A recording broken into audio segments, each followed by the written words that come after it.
Video games. I am a huge fan of video games, you can probably tell. I can get enjoyment out of pretty much any genre of video games, but I do have a favorite. Platformers. I love platformers. I don't know why, but I find running and jumping across platforms the most appealing gameplay style for a video game. And you might already know that I love platformers since most of my past videos are about platformers, and my channel banner shows video game characters who are known for being in platformers. So yeah, love them platformers. However, despite that fact, the only platformers I've talked about on this channel so far are Mario and Sonic. So let's talk about more, because why not? One platformer series that isn't Mario or Sonic that comes to mind is Crash Bandicoot.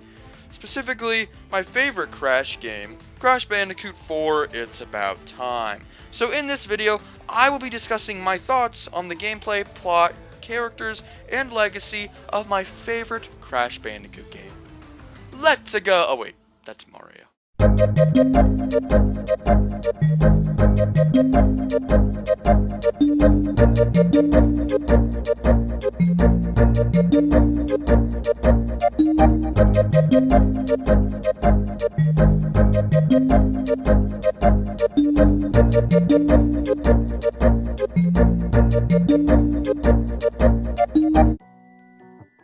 Yes, I am aware that I've used the "let's go" joke before already.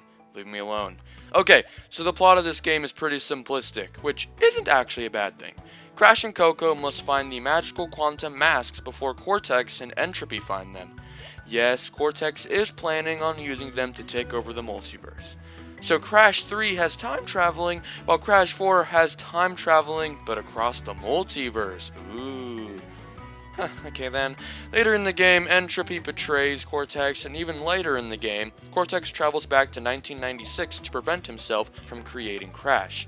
Well, obviously he didn't create Crash, but he was the one who changed him from a normal Bandicoot to an anthropomorphic Bandicoot. So yeah, I enjoy the story. I think it works for a Crash game.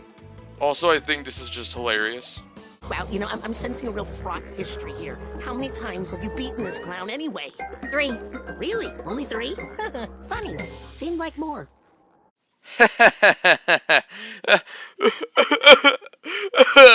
Yes, I do have fond memories of Wrath of Cortex. So you can imagine that I don't like how It's About Time is now considered the quote-unquote 4th game in the series, but whatever. We all know what the true 4th game in this series is. Moving on. Let's talk about the gameplay next. You can probably imagine that the gameplay is reminiscent of the original PS1 games. Classic hallway platforming with comedic and sometimes brutal death animations. That's a Crash game, alright. Things are a little different this time though. The main gameplay is, like I said, classic Crash gameplay, but the levels this time are larger than the ones from, say, Crash 2 or 3.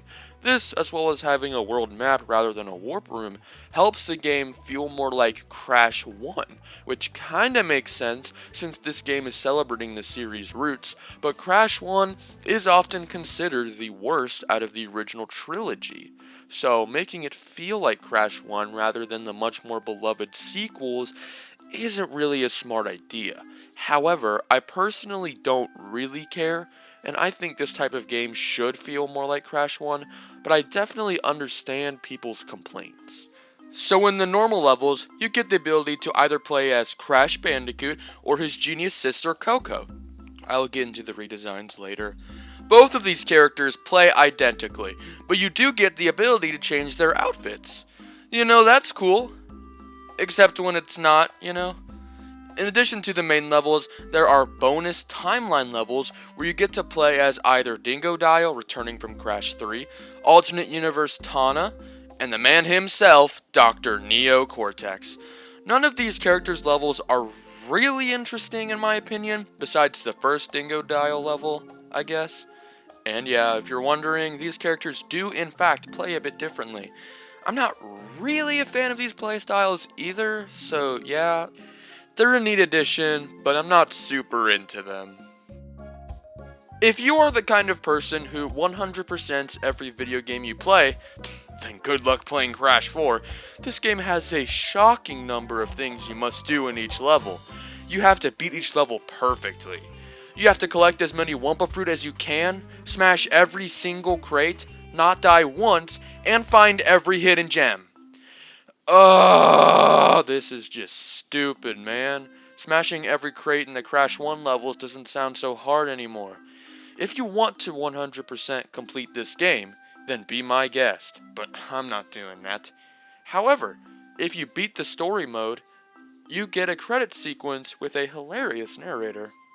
The makers of this game do not in any way endorse eating at Dingodile's Diner, which has been known to cause trans-dimensional discharge, intestinal rifts, wampa whooping cough, parasitic slime boils, random teleportation into darker timelines, and uncontrollable mewing like a little kitty cat during important business meetings.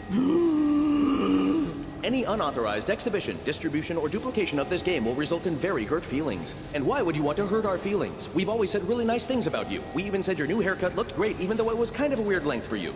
Guests stay at Insane Beach Suites, which is just a log with some moss on it. The moss is really soft, though, so you should be able to get a good night's sleep. What, are you too good to sleep on a log? Sorry, Your Majesty, I suppose you want a continental breakfast instead of a handful of ants that make their nest under the tree. Jeez Louise, there's no pleasing some people! Fun fact, that was actually the same guy who voices Sonic the Hedgehog, Roger Craig Smith. Alright, let's talk about characters now.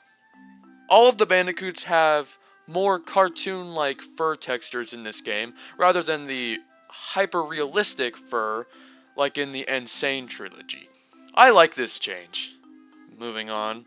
Crash looks pretty similar to how he has before, besides some color changing, but Coco was always a lanky character compared to Crash, but now her head and feet are huge, while her torso is tiny. I mean, it works for a cartoony character for sure, but it's different from how she used to look. Honestly, I like this design. I think it works better for future games in the series, but it is strange playing Crash 4 and then the Insane trilogy back to back. At least it isn't as bad as how she looked in Crash of the Titans. Oh, that's terrifying. Tawna looks absolutely nothing like her past self. Honestly, I'm not super into either of her designs, but her new one definitely works better for the future. Crash Bandicoot 4 It's About Time is such an amazing game. It's not only really fun to play, but the impact that it left when it released was also great.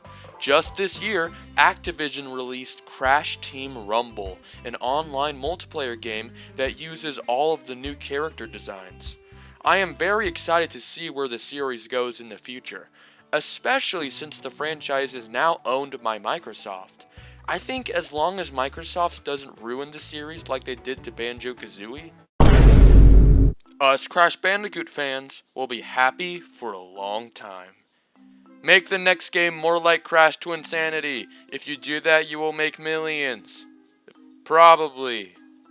How could things get any worse? What? I said probably. Thanks for watching this video. If you enjoyed it, make sure to like and subscribe for more content like this. And I will see you next time. Take care.